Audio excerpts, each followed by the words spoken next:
स्वागत है दोस्तों एक्स न्यू फ्लिक्स में। यह कहानी सच्ची घटना पर आधारित है। हमने कैरेक्टर के नाम और जगह चेंज कर दिए हैं। तो चलिए कहानी शुरू करते हैं। कहानी थोड़ा भी पसंद आए तो लाइक और सब्सक्राइब करना मत भूलिएगा। उत्तर प्रदेश का तराई क्षेत्र, जहां घने साल के जंगल और बहती नदियों की आर्द्रता एक रहस्यमयी धुंध पैदा करती है, वहीं बसा था जिला रुद्रप्रयाग। यह जिला अपनी प्राकृतिक सुंदरता से ज्यादा अपने ऊंचे अपराध दर, राजनीतिक साठगांठ और किंवदंतियों के लिए जाना जाता था। यहाँ की हवा में सिर्फ नमी नहीं, बल्कि अनकही कहानियां और अनसुलझे रहस्य भी घुले हुए थे। इसी धरती पर भारतीय पुलिस सेवा के युवा और जोशीले अधिकारी विक्रम सिंह राठौड़ ने बतौर एसपी अपना पदभार संभाला था। विक्रम की पहचान एक सख्त, ईमानदार और परिणाम देने वाले अफसर की थी। वह हरियाणा के एक ऐसे परिवार से था जहां अनुशासन और तर्क को पूजा जाता था। उसके पिता, एक सेवानिवृत्त सैन्य अधिकारी, ने उसे सिखाया था कि हर चीज का एक तार्किक स्पष्टीकरण होता है और भावनाएं अक्सर कमजोरी का प्रतीक होती हैं। विक्रम के जीवन का एक गहरा जख्म भी था। जब वह किशोर था तो उसके चाचा की व्यापारिक रंजिश में हत्या कर दी गई थी। कातिल सबूतों के अभाव और राजनीतिक दबाव के कारण साफ बरी हो गए थे। उस दिन विक्रम ने कानून की किताबों में वह ताकत खोजने की कसम खाई थी जो उसे असल जिंदगी में नहीं दिखी थी। इसी जिद ने उसे आईपीएस बनाया था। उसके लिए वर्दी सिर्फ नौकरी नहीं, बल्कि न्याय का एकमात्र जरिया थी। रुद्रप्रयाग आते ही उसने यहाँ के सबसे बड़े सरदर्द जगतपाल सिंह पर अपनी नजरें गड़ा दी। जगतपाल सिर्फ एक शराब माफिया नहीं था, वह एक समानांतर सरकार चलाता था। उसके लोग हर सरकारी विभाग में थे और उसकी जड़ें लखनऊ की राजनीति तक फैली हुई थीं। विक्रम जानता था कि यह लड़ाई सिर्फ एक अपराधी से नहीं, बल्कि पूरे सड़े हुए तंत्र से थी। उसने अपने सबसे भरोसेमंद मातहत इंस्पेक्टर हरीश पांडे के साथ मिलकर जगतपाल की गतिविधियों का चार्ट बनाना शुरू किया। हरीश रुद्रप्रयाग का ही रहने वाला था और यहाँ की नस नस से वाकिफ था। सर, जगतपाल को छूना मतलब मधुमक्खी के छत्ते में हाथ डालना है। उसके आदमी पुलिस की वर्दी में भी हैं। हरीश ने एक दिन विक्रम को चेताया था। पांडे, हम छत्ते को ही उखाड़ फेंकेंगे। विक्रम ने अपनी मेज पर रखी फाइलों पर नजरें गड़ाए हुए कहा। उसकी आवाज में दृढ़ता थी। जिस वक्त विक्रम रुद्रप्रयाग की आपराधिक दुनिया के समीकरण सुलझाने में लगा था, उसी वक्त कोई और उसे पढ़ रहा था, उसे समझ रहा था। शहर के बाहरी छोर पर, जहां जंगल की सीमा शुरू होती थी, एक विशाल प्राचीन बरगद का पेड़ खड़ा था। यह पेड़ त्रिजा देवी मंदिर के खंडहरों का प्रहरी था। एक ऐसा मंदिर जहां अब कोई पूजा करने नहीं जाता था। लोगों का मानना था कि इस पेड़ पर एक शक्तिशाली यक्षिणी सुरंगी का वास है। सुरंगी का अस्तित्व समय के बंधन से परे था। उसने साम्राज्यों को बनते और बिगड़ते देखा था। इंसान उसके लिए क्षणभंगुर कीड़ों की तरह थे, जो अपने छोटे से जीवन काल में लोभ, मोह और घृणा में जलकर मर जाते थे। वह अपनी इस नीरस अमृता में शांत थी, जब तक कि उसने विक्रम को नहीं देखा। विक्रम पहली बार उस मंदिर के खंडहरों का मुआयना करने आया था, यह जानने के लिए कि अपराधी इसे अपने छिपने के ठिकाने के रूप में इस्तेमाल तो नहीं करते। जब सुरंगी ने उसे देखा तो उसे कुछ अलग महसूस हुआ। उसकी वर्दी का अनुशासन, उसकी आंखों में जलती न्याय की ज्वाला और उसके चेहरे पर एक अजीब सा भोलापन जो दुनिया की गंदगी से अब तक अछूता था। सुरंगी ने सदियों में पहली बार किसी पुरुष में शक्ति और मासूमियत का ऐसा संगम देखा था। वह मंत्रमुग्ध हो गई। वह अदृश्य रूप में उसके पीछे पीछे उसके दफ्तर, उसके घर तक जाने लगी। वह विक्रम की दुनिया को समझने लगी। वह देखती कि कैसे वह घंटों तक फाइलों में डूबा रहता, कैसे वह अन्याय की खबर पढ़कर बेचैन हो उठता और कैसे रात में अकेले में वह अपने स्वर्गीय चाचा की तस्वीर देखकर उदास हो जाता था। सुरंगी को उसके इस अकेलेपन से एक अजीब सा लगाव हो गया। वह उसकी तन्हाई को भरना चाहती थी। उसका सदियों का अकेलापन अब उसे काटने लगा था। उसे एक साथी की चाहत होने लगी और वह साथी विक्रम था। विक्रम ने जगतपाल के खिलाफ कार्यवाही तेज कर दी। उसने जगतपाल के कई छोटे मोटे ठिकानों पर छापे मारे, लेकिन हर बार मुख्य सरगना हाथ से निकल जाता। विक्रम को शक होने लगा कि पुलिस महकमे में ही कोई बड़ा भेदिया मौजूद है। वह हताश होने लगा था। इसी दौरान अजीब घटनाएं घटने लगीं। एक रात विक्रम जगतपाल के एक गोदाम पर छापे की योजना बना रहा था। उसके पास मुखबिर की दी हुई जानकारी अधूरी थी। वह नक्शे पर नजरें गड़ाए बैठा था। तभी हवा का एक तेज झोंका खिड़की से आया और नक्शे पर पड़ा एक पुराना कागज उड़कर एक खास जगह पर जा गिरा। विक्रम ने झुंझलाकर कागज उठाया, लेकिन उसकी नजर उस जगह पर टिक गई। वह गोदाम का पिछला हिस्सा था जिसे सब बेकार मानते थे। एक अंदरूनी प्रेरणा के तहत विक्रम ने छापे का रास्ता बदल दिया और पीछे से हमला किया। वहीं एक गुप्त तहखाने में जगतपाल का सबसे करीबी गुर्गा चंदन करोड़ों की अवैध शराब के साथ पकड़ा गया। यह एक बड़ी कामयाबी थी। कुछ दिनों बाद विक्रम अपनी जीप से एक गांव जा रहा था। रास्ते में एक अंधे मोड़ पर अचानक एक ट्रक गलत दिशा से तेज रफ्तार में आया। टक्कर निश्चित थी। विक्रम ने आंखें मूंद लीं, लेकिन तभी उसकी जीप का स्टीयरिंग व्हील जैसे अपने आप घूम गया और जीप सड़क से उतरकर एक नरम मिट्टी के ढेर पर जाकर रुकी। उसे एक खरोंच तक नहीं आई। ट्रक वाला फरार हो गया। हरीश पांडे ने कहा, सर, आज तो भगवान ने ही आपको बचाया है। लेकिन विक्रम का तार्किक मन इन घटनाओं को महज संयोग मानने से इनकार कर रहा था। यह किस्मत नहीं थी, यह एक पैटर्न था, एक ऐसा पैटर्न जो उसकी समझ से बाहर था। यह रहस्य तब और गहरा गया जब उसे जगतपाल के मुख्य ठिकाने की सूचना मिली। एक रात जब वह अपने दफ्तर में अकेला था तो उसे स्पष्ट रूप से एक स्त्री की मधुर आवाज सुनाई दी, जिसने उसके कान में फुसफुसाया, त्रिजा देवी मंदिर, पुराना बरगद। आधी रात विक्रम उछल पड़ा। उसने पूरा कमरा छान मारा, पर वहां कोई नहीं था। इस बार यह उसका वहम नहीं था। आवाज बिल्कुल साफ थी। उसने डर को परे रखकर उस सूचना पर काम करने का फैसला किया। उसने एक छोटी, सबसे भरोसेमंद टीम तैयार की और आधी रात को मंदिर के खंडहरों को घेर लिया। और जैसा आवाज ने बताया था, बरगद के पेड़ की जड़ों के नीचे बने एक गुप्त तहखाने में जगतपाल अपने साथियों के साथ मौजूद था। जगतपाल सिंह की गिरफ्तारी ने रुद्रप्रयाग में तहलका मचा दिया। विक्रम रातों रात हीरो बन गया। लेकिन जश्न के इस शोर में विक्रम के मन में एक ही सवाल गूंज रहा था, वह कौन थी? विक्रम की रातों की नींद उड़ चुकी थी। वह रहस्यमयी मददगार अब उसे एक अनजाना डर देने लगी थी। वह कौन था या थी, और वह क्या चाहता था? वह एक पुलिस वाला था। उसका काम रहस्यों को सुलझाना था, रहस्यों में जीना नहीं। सुरंगी विक्रम की इस बेचैनी को महसूस कर सकती थी। उसे लगा कि अब वक्त आ गया है कि वह खुद को जाहिर करे। वह चाहती थी कि विक्रम उसे एक रक्षक के रूप में जाने, एक प्रेमिका के रूप में स्वीकार करे। उसने उसे अपने बारे में बताने के लिए सबसे आसान रास्ता चुना, सपनों का। उस रात जब विक्रम गहरी नींद में था, सुरंगी उसके सपनों के संसार में उतर गई। विक्रम ने खुद को एक अलौकिक बाग में पाया, जहां फूल रोशनी के बने थे और हवा में संगीत घुला हुआ था। वहां एक झरने के पास उसने उस स्त्री को देखा। उसका सौंदर्य अवर्णनीय था। सुनहरे केश उसकी कमर तक लहरा रहे थे। उसकी आंखें ब्रह्मांड की तरह गहरी थीं और उसके चेहरे पर एक दिव्य मुस्कान थी। कौन हो तुम? विक्रम ने पूछा। उसकी आवाज में आश्चर्य था। मैं सुरंगी हूं, वह मधुर स्वर में बोली। मैं वही हूं जो हर पल तुम्हारे साथ रहती है, तुम्हारी रक्षा करती है। जगतपाल को पकड़वाने में मैंने ही तुम्हारी मदद की थी। पर क्यों? सुरंगी उसके करीब आई। उसकी आंखों में हजारों सालों की तन्हाई और गहरा प्रेम था।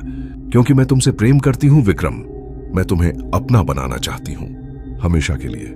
विक्रम का शरीर एक झटके से जागा। वह पसीने में तरबतर था। उसका दिल बुरी तरह धड़क रहा था। यह सपना नहीं हो सकता था। यह एहसास इतना वास्तविक था कि उसे अभी भी हवा में चमेली की खुशबू महसूस हो रही थी। वही खुशबू जो उसे पिछले कुछ हफ्तों से अक्सर महसूस होती थी। प्यार, अपना बनाना। इन शब्दों ने उसके अंदर प्यार नहीं, बल्कि एक बर्फीला खौफ भर दिया। यह कोई दैवीय मदद नहीं थी, यह एक काबजा था। अगली सुबह विक्रम एक बदले हुए इंसान की तरह जागा। उसका तार्किक दिमाग ढह चुका था। वह मदद के लिए किसी ऐसे व्यक्ति के पास गया जो इन चीजों को समझता हो। इंस्पेक्टर हरीश ने उसे पंडित देवकीनंदन का पता दिया था, जो त्रिजा देवी मंदिर के मुख्य पुजारी के वंशज थे और शास्त्रों और अलौकिक विद्याओं के बड़े जाता माने जाते थे। पंडित देवकीनंदन एक छोटी सी कुटिया में रहते थे, जो पुरानी पोथियों और धूप की सुगंध से भरी हुई थी। वह एक शांत और ज्ञानी व्यक्ति थे। विक्रम ने झिझकते हुए उन्हें सब कुछ बताया, रहस्यमयी मदद से लेकर उस सपने तक। पंडित जी ने गहरी आंखें बंद कर लीं। फिर कुछ देर बाद बोले, एसपी साहब, आप जिससे उलझे हैं वह कोई साधारण भूत प्रेत नहीं है। यह एक यक्षिणी है। वे यक्षलोक की वासी होती हैं, सौंदर्य, धन और माया की देवियां। वे आमतौर पर इंसानों के मामलों में दखल नहीं देती, लेकिन अगर कोई यक्षिणी किसी मनुष्य पर आसक्त हो जाए तो उसका प्रेम जुनून की सारी सीमाएं तोड़ देता है। वह आपको पाने के लिए तंत्र और माया का हर संभव प्रयोग करेगी। आपने उसका प्रेम ठुकराकर बहुत बड़ा खतरा मोल ले लिया है। लेकिन मैंने कुछ नहीं किया। विक्रम लगभग चीख पड़ा। आपका डर ही आपकी अस्वीकृति है साहब। पंडित जी ने शांत स्वर में कहा। वह आपके मन के हर भाव को पढ़ सकती है। अब वह आपको आसानी से नहीं छोड़ेगी।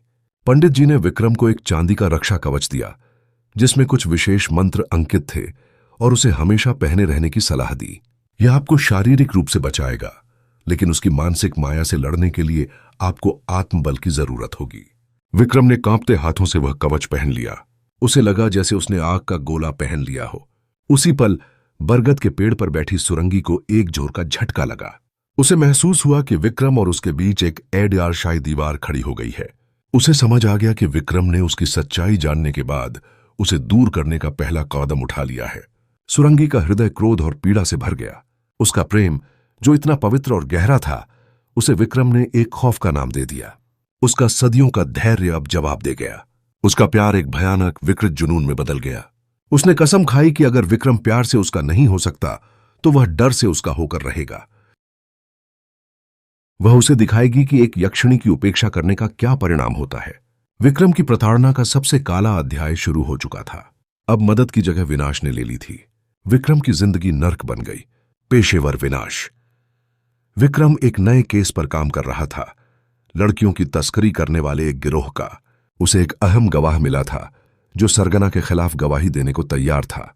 गवाही से एक दिन पहले उस गवाह ने अपने घर में भयानक परछाइयां देखीं और उसे लगा कि कोई उसे जिंदा जला देगा। वह इतना डर गया कि उसने गवाही देने से साफ इनकार कर दिया। केस कमजोर पड़ गया और विक्रम की बहुत किरकिरी हुई। उसके सीनियर उसे एक नाकामयाब अफसर समझने लगे। मानसिक हमला। विक्रम को अब हर जगह सुरंगी की फुसफुसाहटें सुनाई देती। तुम मेरे हो, ये तुम भाग नहीं सकते, ये मैं तुम्हें किसी और का नहीं होने दूंगी। ये आवाजें उसे पागल कर रही थीं।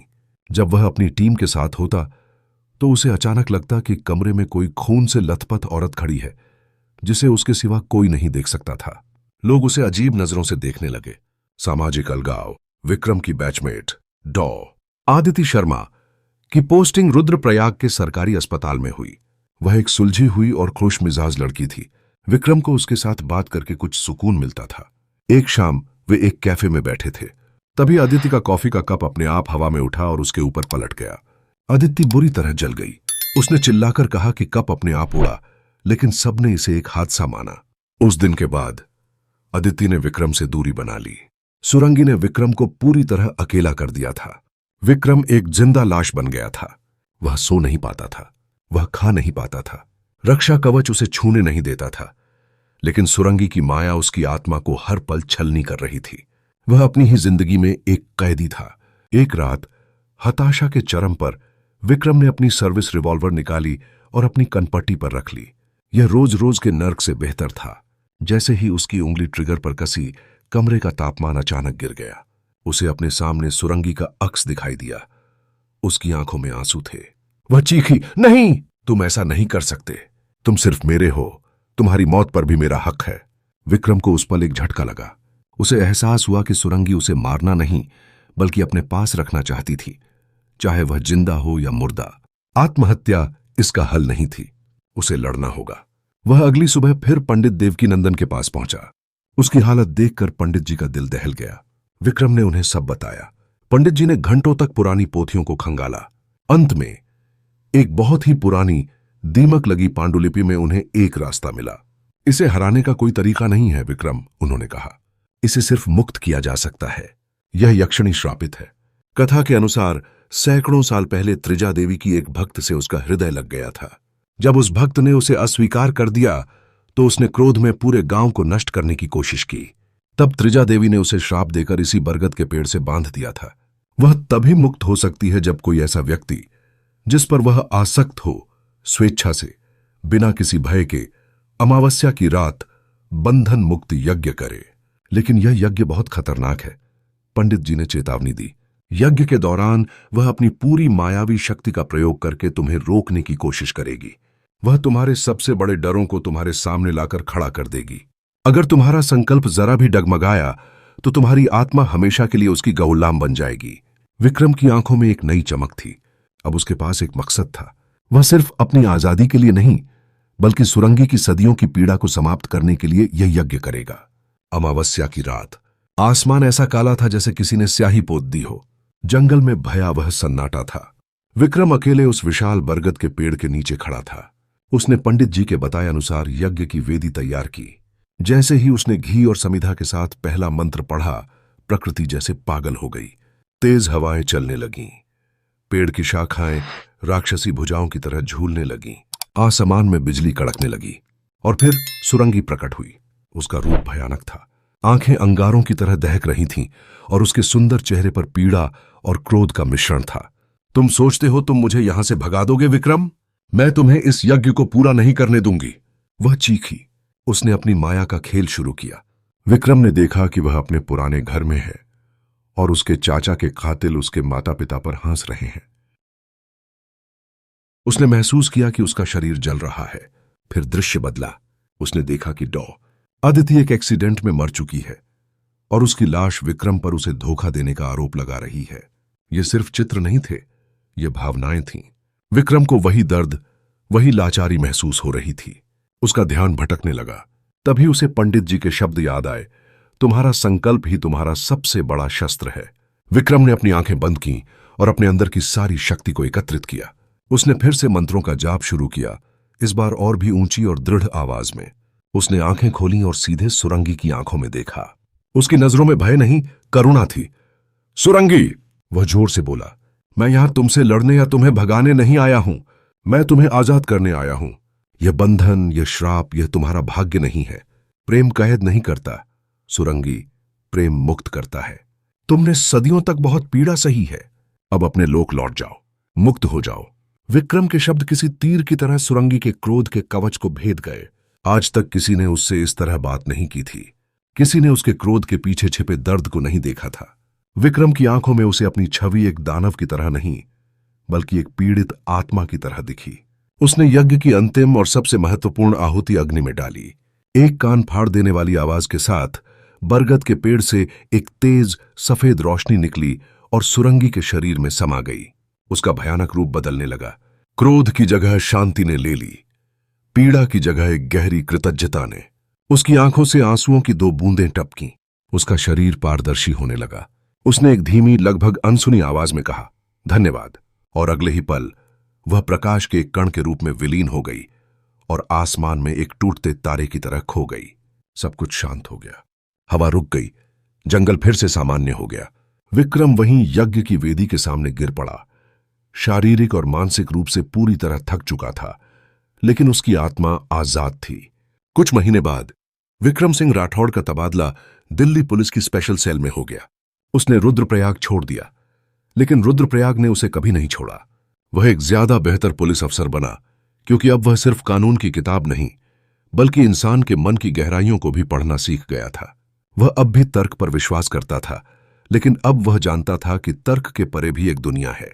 कभी कभी दिल्ली की व्यस्त रातों में जब वह अपनी बालकनी में खड़ा होता, तो हवा का कोई झोंका अपने साथ चमेली की एक हल्की सी भीनी भीनी खुशबू ले आता। विक्रम मुस्कुरा देता। यह एक धन्यवाद था जो ब्रह्मांड के किसी कोने से उसके लिए भेजा गया था। उसने एक यक्षिणी का प्रेम तो नहीं जीता, पर उसकी आत्मा को मुक्त करके उसने कुछ ऐसा जीत लिया था जो प्रेम से भी ज्यादा कीमती था, शांति। तो दोस्तों, कैसी लगी आपको यह कहानी? अपनी राय जरूर कमेंट बॉक्स में बताएं। चलिए पिछले वीडियो के कुछ फैमिली मेंबर्स का नाम लेते हैं जिन्होंने पूरी वीडियो देखी और अपनी राय के साथ साथ अपना नाम और जगह भी कमेंट बॉक्स में बताया। नैनी कुमारी गोरखपुर, सत्यम राठौर जयपुर, लाली देवी अजमेर, मोहम्मद यूनुस लखनऊ। बहुत बहुत शुक्रिया। मिलते हैं अगले वीडियो में।